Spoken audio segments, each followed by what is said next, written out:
performance was completely unacceptable. We got out-coached in every phase. We got outplayed in every phase. We got out-executed.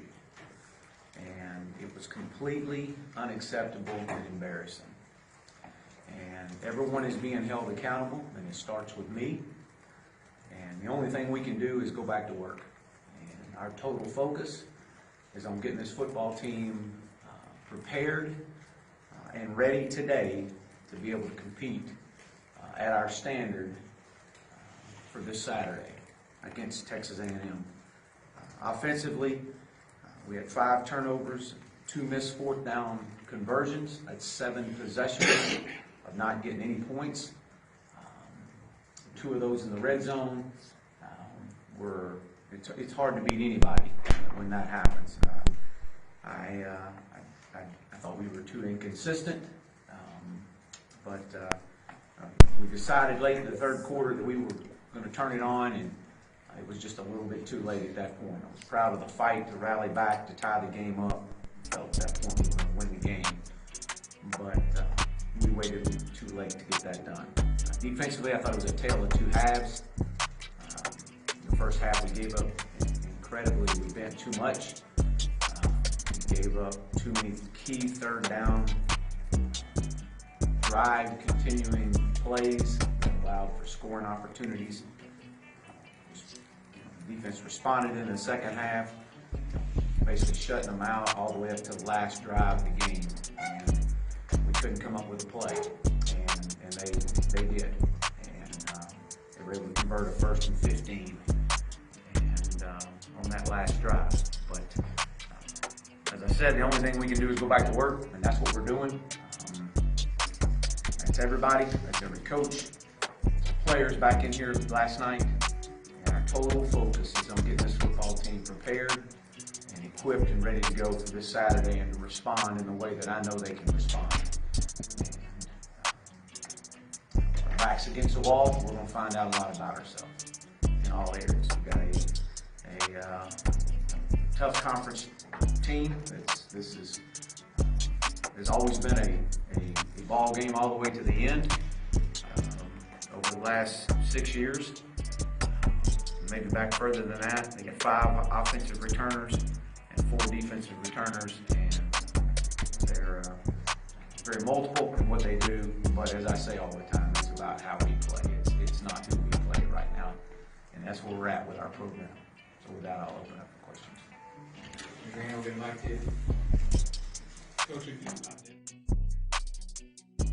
Welcome in. This is our Monday edition of On the Hill with Pat Jenkins Sports Talk Radio. We come to you each and every day here on KDSJ, 1 to 2 p.m.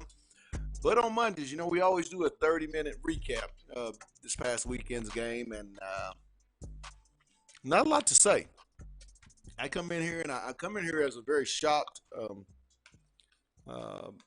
sports talk host because when I left this office on Friday, I didn't see this coming. Arkansas was 21-point favorites. Let me tell you what all Arkansas proceeded to do. I saw a lot of unpreparedness 30 minutes before kickoff during their pregame. Not acceptable. I agree with you, Chad Morris. And then it started, the first play of the game, a 50-yard pass, which was something that should never happen. I mean, you're the free safety. I've always been taught be deep as the deepest. Didn't see that. I mean, I understand Boucher is a sophomore, so you kind of say youth to a certain degree, but we're 4 games in. What has to happen with this football team going forward is better defensive play. I know you're young. I know you play about 5 or 6, but the excuses are over now. No more youth. You have to come out and you have to be locked in. I'm saying too many overrunning of the ball. There's been a lot of pitch and catch. And this is all throughout the year. Pitch and catch from quarterback to wide receiver. Not a lot of pressure on the football on Saturday, and that's not going to get it, Demetrius. I mean, it's flat out not going to get it. Let me read you these numbers from Saturday. San Jose State had 31 first downs. No, they scored 31 points, 27 first downs to 26 for Arkansas. They rushed for 101 on 24 carries. This is the big one. They threw 49 passes, 32 of 49 for 402 yards, for a grand total of 503 yards. 503 yards. You know, let's delve off in that a little bit more. We'll go back to the Ole Miss game. This defense gave up 483 yards. Last week against Colorado State, this defense gave up 425 yards. And then you ended out with 503 to San Jose State. Now, as far as my calculations, that's close to about 1,500 yards, and that's 31 points, 34 points, 31 points. That's 96 points that this defense. So we're averaging 470 giving up defensively, and they're scoring at a clip of roughly 30 points a game. Where in college football can you win games like that if you're not? I mean, outside of the Big 12 and the Pac-12, where they don't play any defense, and this would be considered, a very, very great offensive output. Where is that recipe going to win you games, Demetrius, in the SEC? And you got A&M. You follow that up with an off week. Then you're at Kentucky, Auburn, Alabama are your next. This is the gauntlet that you're about to get in. Tell me where you can win giving up 470 and 30 points each and every time out. I don't think you can. I think it's up to Chad Morris to really do a gut check. You know, I hear Coach Morris said, it starts with me, and I'm the first to blame the head coach because I think the head coach is a reflection of his team and the team is a reflection of him. And last year I think people understood the situation he was in. We kept saying, give him another year, and he needs to get his players in. And I think it's more than that. I think coach has to understand, and he himself has to adjust and adapt to the type of coach he has to be inside the SEC. I think a lot of coaches look at the SEC as something where you just have to have the players, and if you think you can have the players, you're going to win, but it's not. I think it starts with the type of mindset your head coach has, and I think Chad Morris himself has to mature at a very rapid pace because the schedule only gets harder going forth. We got Notre Dame next year. We interchange to the better side of the east side of that SEC gauntlet.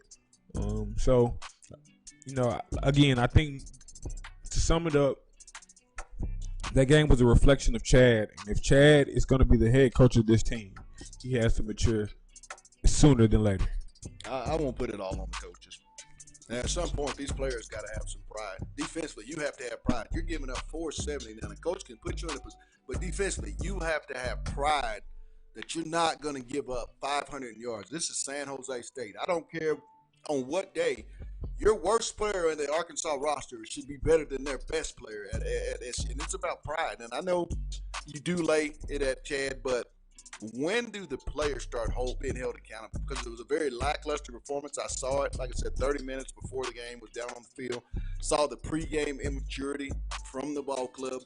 Your coach gives you the opportunity to kind of grow. That's what college is, going and becoming from a boy to a man. And you have to prepare, and you would think that each and every year the older guys would not allow that. But this program is so not used to winning. So they didn't handle the success. Like I said, I saw a lot of the pregame shenanigans, the silliness that took place, and that's not what you do. That's not what you do when you're trying to build a culture, and then as a result, you go out and you perform. I kind of could tell when they ran out of the age, Demetrius, that there was something off.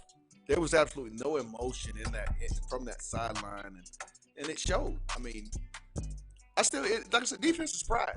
That's all defense is. You can bench somebody. You can give them all the playbooks. You can give them all, as Coach Ingram says, the cheat sheet. But you have to have pride on the defensive side of football. If my offense has 20, then I got to find some way to keep the other opposing team to 19.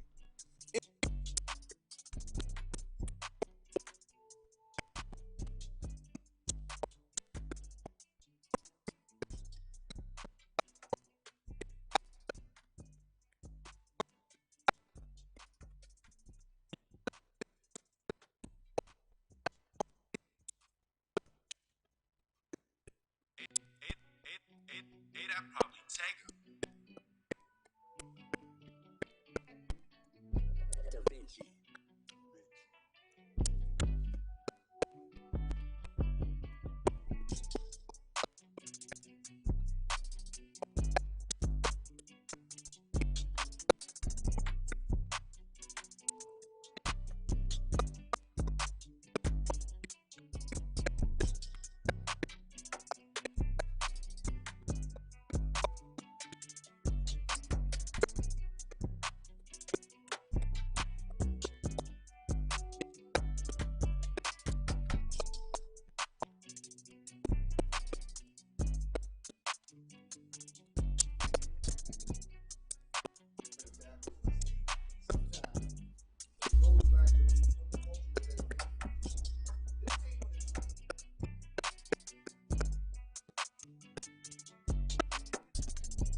quit standing there and hoping that the wall will fall. And that's what this team and this program and the older guys and do. They've got to go out and just do it. They got to go out and do it. Yeah, Pat. I don't know. Because I still give so much of the blame to Chad because, okay, to me, it's up to you as a head coach to know. You keep saying, okay, I've seen all this film on these players. There's things about players in here that I've said off the air that if I can recognize, I'm not a coach. I don't get paid millions of dollars. And if I can see it from the sideline and I'm not with these guys day in and day out at practice, I think Chad should have the awareness to make some of these adjustments. And that's what I mean by he's going to have to grow him a sack. I don't mean to say that as explicit as it is, but he gonna have to grow him a pair because I think he's in the business of hiring coaches that he expects to do the job, but he doesn't have a background in that field. But as a head coach, you have to have a background with a little bit of everything. You have to know about defense. You have to know about offense. You have to know about the offensive line. You don't necessarily have to be a guru or mastermind, but you have to be efficient with every phase of football. And I think that's where Chad still lacks because I don't even see him take control over the offense. If you say you're an offensive-minded coach, you're I've been saying this all year. If you're the guru, that's quote air quotes, if you're supposed to be a guru offense and that's supposed to be your specialty, okay, why are we having so many stagnant problems on offense? Why haven't we figured out that, okay, we don't have the offensive line, so that means we need to do quick pitch and catch. We need to get the ball out of our hands. Those are basic fundamentals. As they tried that. They tried it, but they did it dumb. They were throwing it to the short side of it. You can't do a quick play to the short side. I get the blame for the head coach, and anytime you're losing, the head coach is going to get it. But the players have to be at some point. There's 85 scholarship men. We're not dealing with kids. We're dealing with men. And you have been losing. At some point, you got to take it out of the coach's hands, and it's got to go inside that team. And the only way you get out of it, coach can't go out there and play for you. You can't run that play. Can't do it. You got to execute. When it's 4th and 2, you're in the SEC, Arkansas. You're an SEC offensive line, and you can't knock the pile back 2 yards, half an inch. It has to. When is enough enough? See, but Pat, this is why I say it still goes back to the head coach because you got to look back. A lot of these same things we're saying, I still understand Chad hasn't had the efficient time. Oh, Chad, I play all 52 of my players. But what I'm still saying is, if you're hearing things that we were hearing in Bielema's first year, before Bielema even got here, we're not even talking about when Bielema got here because we did hear. But these are some of the same issues we had when Bielema first got here. So again, that's why I'm still correlating this to a head coach. See, I'm of the belief situation. It was an offensive team, wasn't a defensive team. I don't think. If you go out look at any program that Bobby Petrino's left, it's not like look at Louisville. He does not leave programs stacked full of talent. A lot of people, and I cover recruiting also for us on here. Bobby Petrino didn't have a great relationship in the state of Texas, and if you can't recruit the state of Texas to Arkansas, there it goes. I think it goes back to, in my opinion, he should have never been the coach here. Man, I get out of that Texas, Louisiana because I think nowadays football is so advanced that if you want to be great, it doesn't matter where you at. You have so much technology and so much access to information that your geographical location, it does play some factor into your upbringing. But as far as finding talent across America now, there's no excuse. You can't tell me out of 50 players, you can't find you an 85-man roster with D1 talent. You can't tell me that. If I was Chad, I would go straight youth movement. I really would. At this stage in year 2, I would play all the kids that I recruited. That's what I would do. If I'm going to go down, I'm going to go down that way. I'm not going to play guys that I didn't recruit anymore. That's not going to go out and make plays, be playmakers, and be leaders. It's not very fun when your top players offensively, realistic. And let's just be real. Are you fresh? Let's just be real. And that's not going to get it. Devois and Raheem cannot run through gaps when they're not there. This offensive line, it's got a long way to go, and it's going to be a long year in the SEC when you're dealing with the lines that they're about to go and face defensively. These are guys that you're going to be seeing on Sundays. These are NFL defensive linemen, and You got to get a lot tougher. You got to play a lot more physical. I know Dustin Fry catches it, but I'll come out and make a bold statement. Man. I know we talk about it all the time, and a lot of people are scared to address it because racism is at an all-time high right now. I think they need more color. That's what they and we have to get more color on the line of scrimmage. I'm not trying to make this a black and white thing, but we have to get more diversity. Right. There's no diversity even within the coaching staff. We have to get more diversity on there so we can go recruit the type of players that we need to be on the football team, because we can't go out there. I was always told, when you're in Rome, you do what the Romans do. You're in the South. You better go get some of them dogs that are playing high school football, junior college football in the South. And if you can't do that, when you get on that, because we all know the SEC is a line of scrimmage league. It's a line of scrimmage league. It's been that way for years, and it's not going to change. If you don't have the ditch diggers and the road graders on your football team, when it gets to that fourth quarter, we need to make a play. You got the team that has those guys, that have those dudes, we like to say, they're going to make the plays. And I thought on Saturday, San Jose State had those dudes on the defensive line. I mean, the three-man rush and the pressure that they were able to put on Nick Starkel was quite embarrassing. I might add, it was quite embarrassing. And I think there was an intimidation factor that occurred during the game. There was one defining moment that I saw that really changed the play of the game. There was one play where Rakeem had ran to the right. I think we did like a stretch play to the right.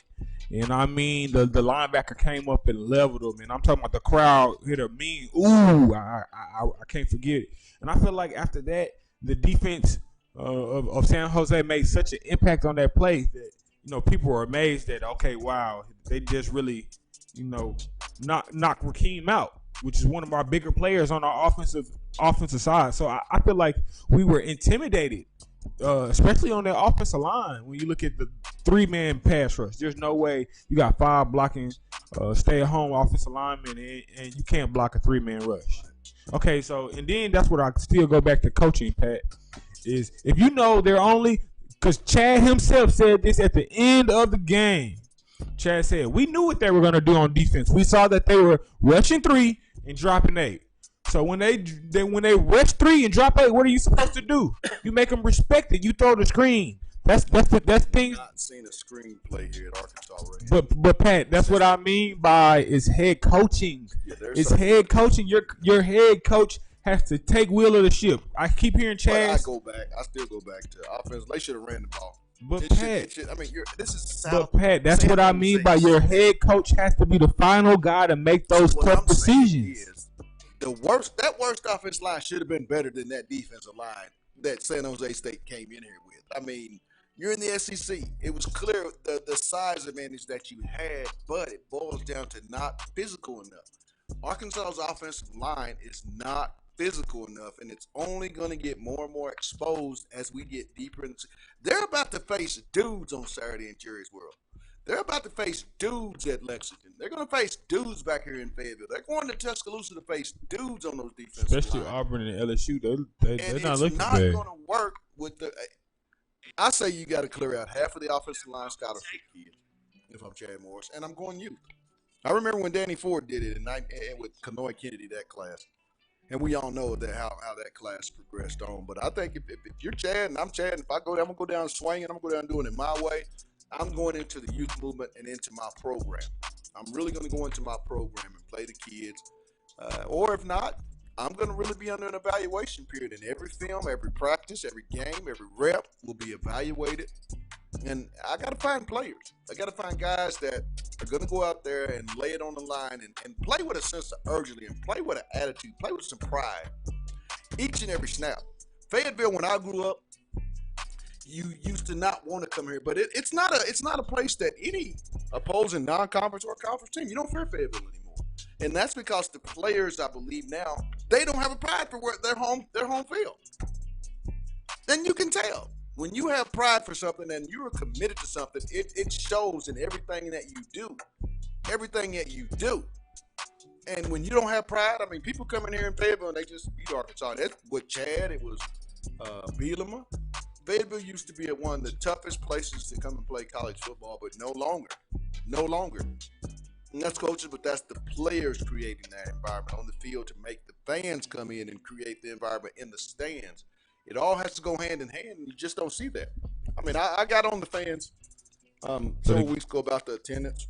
I take all that back. But Pat, I'm one of those guys. I try to go to the root of things. Like I hear all these bushes growing that shouldn't be there, but it still goes down to the root, which is to me the head coach. Man, I'm still gonna tell you, it's the head coach. I agree with you. I think it's the head coach, but I think the players. I think this is a 50-50 thing, and it is. But what I'm still telling you is the coach is the one that sets the standard. If he set the standard, I'd get rid of all those. He sets the standard. To set a standard. If I'm Coach Chad Morris, I'm playing the 52 I brought in, and the standard. Then that's what you have to do. I would sit him to the side, and I'd go in my direction. I understand. I mean, he's in a catch-22. You got to kind of, hey Pat, it's you got to kind of coach up what you got. You know, he can't go out and get 16 new offensive linemen. He can't do that. He can't. But this is why I'm saying it's not a catch-22. It's a catch-22 if you didn't have control of the last say-so. But it boils down to that fourth quarter drive. All you had to do is go out there and get one stop. And Arkansas probably would have won the game. Your defense had a chance to get one stop. One stop. Now, at the end of the day, this is where it came down to you're the little man and I'm the big man. SEC, Mountain West. That's what it came down to. And I honestly think people have to stop yards that. on 5 plays. It's a pride thing, guys. It's a pride thing. You should. If I'm Arkansas defense, you're not. I'm not gonna let you go down and score and beat me. You won 4 games. You're not gonna win this game. It's a pride thing. That was SEC Mountain West right there, right there. With the most experience that we have on our football team is on the defensive side of the ball. So you couldn't have asked for a better script, a better way for your defense to go get the ball. But Pat, we man, you're saying some of the same things. It's almost like I'm hearing or seeing deja vu because I would have Colin Clay moved inside because I think they need more inside help. I would have Eric Gregory inside. You need to be an anonymous tip to the defensive coordinator. I'm just, man.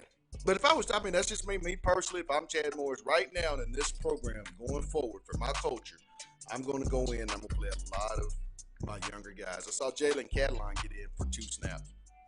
2 snaps. I saw Devin Bush for a snap. And it's clear that they're needing some safety. They're needing some corner help. I mean, you can't play 5 guys and they're chasing all these receivers and the receivers are rotating in and you have to get back up and it's a sped up game. Now you barely can catch a breath. I mean, you got to start doing some things, I think, and that's where the coaching comes in. You got to start trusting some of these guys and going into the youth movement because I think that's what it's going to take. You got to start playing these younger guys. We all know when you play younger guys, it goes back to, like I said, Kanoy and in that era, it goes back to Joe Adams and their group. You're going to have to throw them out there and let them just mature. I mean, that's where you are in the program. But first and foremost, you got to find guys that have a defensive pride that refuse to give in. They're out there to make plays, and they don't have enough of those guys right now that are stepping up, making plays. That was a defining moment for this defense and did nothing. 5 plays, 75 yards. San Jose State. This is San Jose State now. This is not Auburn. This is not Mississippi State. This is not Ole Miss. It's not LSU. I mean, come on. Come on. Now, I think you give about, like I said, in my opinion, it's all I have is my opinion. 50% goes to the coaching and 50% is players. This is out of the 100% pie. I think both sides got to take half of this pie. And they have to eat it. And they have to own it. You don't want to be the country's laughing stock. You got to do something about it. But that's as a player. As a player, because there ain't nobody talking about the coaches when you go out there. Nobody's showing film and the coaches standing on the sideline. They're showing players constantly get ran around, constantly be out of position, constantly throwing picks when you shouldn't. I mean, there's some things you gotta work on. And like I said, we're gonna find out a lot about this team. This weekend's game is gonna tell me a lot about the program going forward for the rest of the year. I mean, big time. This game here, I'm going down there and I'm going to be very, very in tune with the warm-ups and with everything that takes place in this Saturday's ball game. I mean, if ever there was a moment, a line in the sand, we're right here. Because this team, in my honest opinion, should not be 2-2 by any means. This should be a 4-0 ball club heading to Jerry's world, but things happen. You know, they're young, but at the same time, you got to have pride. You got to have pride on offense too, as an offensive lineman. You got to have pride. You know, you got to be able to get forth in the end. You know, if you look at Arkansas's possession, there's 7 possessions that they didn't get anything on Saturday when you have 5 turnovers and 2 possessions turned over on downs. That's 7 trips down the field that you don't do anything offensively. And I know the defense, and I'm ribbing them, but, you know, when you really think about it, they were on the field for pretty much 80% of the first half. I mean, so you're going to give up points because offensively they were doing nothing. But I find this football team, and this is why I know they're not that bad. You know, with that, I say all that to say they're not that. They had a chance to win the game for as bad as they played. They had a chance to win the game. I like the fight. They came back, tied it up, but you can't do that, Arkansas. You're not good enough to just turn it on and turn it off. You're not good enough. You don't have that. You're not that deep player-wise to be able to do that kind of stuff. You're not Clemson. You're not Alabama. You're not LSU or Georgia. You don't have that type of talent. You've got to come out and you got to play with your hair on fire because this is a program I think that has to impress the recruits, has to win back a fan base, has to get the national media off your back. I mean, what you did Saturday, you're going to have to – you got that egg on your face all year long, in my opinion, Demetrius. Yeah, it was definitely one of the worst losses in Arkansas history. Like I said, I still – put a lot of the responsibility on coaches. I'm going to still keep saying that over and over. We'll probably be talking about it to the end of the year, and I'm still going to point out coaching. And then I'm going to point out the University of Arkansas as a whole because you have to understand y'all are going out and hiring these coaches. Maybe it's time to do something different. Maybe it's time to go get a different type of coach and go out of the ordinary of what we've been doing that's got us this far. So, again, I think we have to go to the root of the problem, and I think it starts with the head coaching. I'm not saying go hire a head coach that has a big name and just off his name hiring him. No, you have to look at someone's track record and see the fit. You know, even when I still look at Morris's track record and I look at his history, I still don't think he was the best fit. Yes, he was the cheaper price, and yes, we did get him, and yes, I do see things improving. But I think to the standard in which Arkansas really wants to get back to, he's not the long-term fix. I think he's a great guy. I think he definitely is going to win some big ball games when he gets his guys in here. But I still feel like that dream that we were buying into as far as the Clemson and winning that national championship and him being the guy to get us there, I don't see it. I really don't see it. I think he'll be all right. I think with his younger guys, the younger talent he's brought in can mature.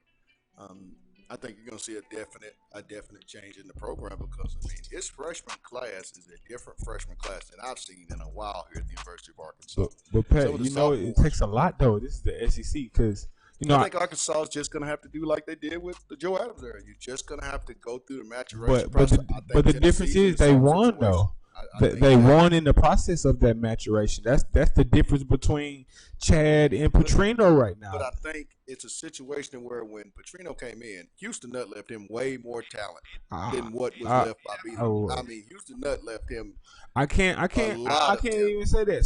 So even if we look at how many players, you got to think about it. The year that he took over, there were 6 guys that got drafted to the NFL that were Houston Nutt players. Okay, and you had Joe. And he was not the guy that recruited. And the year after Petrino got left, there was a bunch of guys. That was you forgot that was Now Davis. Now Davis was still here after Petrino left. So you got to look at what it was some dudes still on the team. We're talking about offensive dudes. I want to know who on defense during the Bobby Petrino. But you just said you just told me before. I know what I said was defensively, offense. It was a better football. Right, team. But you say Petrino was never known to have a defensive side of the ball. But we're strictly talking NFL players that there was NFL talent that he left on this roster. And actually, there was probably a couple of defensive linemen because you got to think that was right before trading them. So who was here then? They had to be Jericho Nelson because he was still here. Jericho did get drafted. They were ranked. I think the highest ranked defense that he had here at Petrino was ranked 9th. But that's what I'm saying. They went to the BCS Bowl. They had the 9th ranked defense in the whole conference. Then they had Jerry Franklin. There was a couple of guys that were. That was 9th in the conference. That's not going to get it. You got if you're not top 5 in the SEC, you're not going to ever win anything. You can't continuously be 9th, 10th, 11th, and 12th on the back end of the SEC defenses. You got to get up there where Alabama's the Auburns. You got to get in that top 5 defensively to ever have a run to win the SEC or get to a championship when game. have we? I know the year that Jamal Adams under Houston Nutt, I think it was 07, they were a top 5, top 6 defense. Okay, so now out of all those years, how many consistent years was Arkansas there? Defensively, they had a lot of players. I mean, Houston Nutt put a lot of defensive players in the NFL draft. I have to give him now some of his play calling sketchy, but Houston put a lot. Now let's look at defense. Houston on the offensive. Look how many offensive players that he looked over that were NFL players that he didn't even utilize. So you can't. Yeah, he may have been better on the defensive end. I didn't know some names.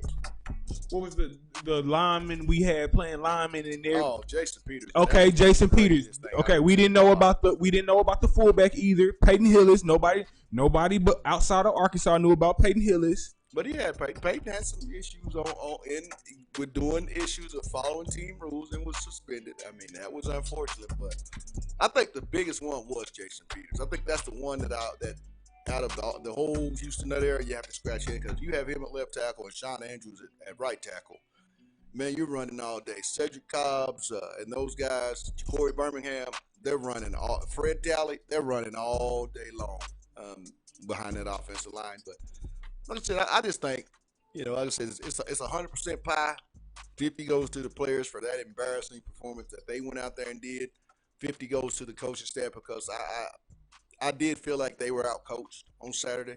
And, hats off that Chad came in and Chief. And so did Coach Craddock in today's press conference. They took the onus, as they should, being the offensive coordinator and defense coordinator, head coach. I mean, those three guys are going to get the yeoman's brunt of the blame. And the one thing I can say, they don't make excuses. There's one thing I can say about this staff. They know they have work to do. But, it's about responding. And we'll find out. We'll find out about this team. I don't think they're going bowling now. I don't see that. I think Saturday was very damaging for that. My 6 wins are very much in jeopardy at that point. But like I said, I'm real curious. I just want to see how they respond Saturday. I mean, this is probably the biggest game, the most important game. Since I've covered Sosa and Scooter and Cheyenne O'Grady and those seniors, those fifth-year seniors, those fourth-year juniors, this is a defining moment for those guys. I mean, Arkansas hadn't beat A&M in 7 years since they entered into the SEC. Arkansas hadn't beaten them. I think it's going to be a close game, but the line is 22-point underdogs. It's Arkansas Razorback. That right there alone should infuriate you if you're a Razorback a player, but we'll see. But I think that's going to wrap up our show today in our 30-minute. We ran over a little bit because we had a lot to talk about. I mean, it's really big this week. We got a lot of SEC games of the week coming up. I think we're going to even go out and find a couple of recruits and find out what's going on in the basketball world. We've got Eric Musselman pressers available. We have practice with the basketball team this week that we'll be at. A lot's going on. I mean, a lot's going on this week, and we hope you're here for all of it, up to the minute, each and every day, Tuesday through Friday, 1 to 2 p.m. We'll be back. That'll do it. I also want to give a shout-out to our sponsors, Lindsay & Associates, Locomotion, Corey Beck's Custom Painting, and lastly, KDK's Chicken. Until tomorrow, from our producer, Demetrius, and myself to you all, we'll see you. It's On the Hill with Pat Jenkins on KDSJ 479. Let's get it.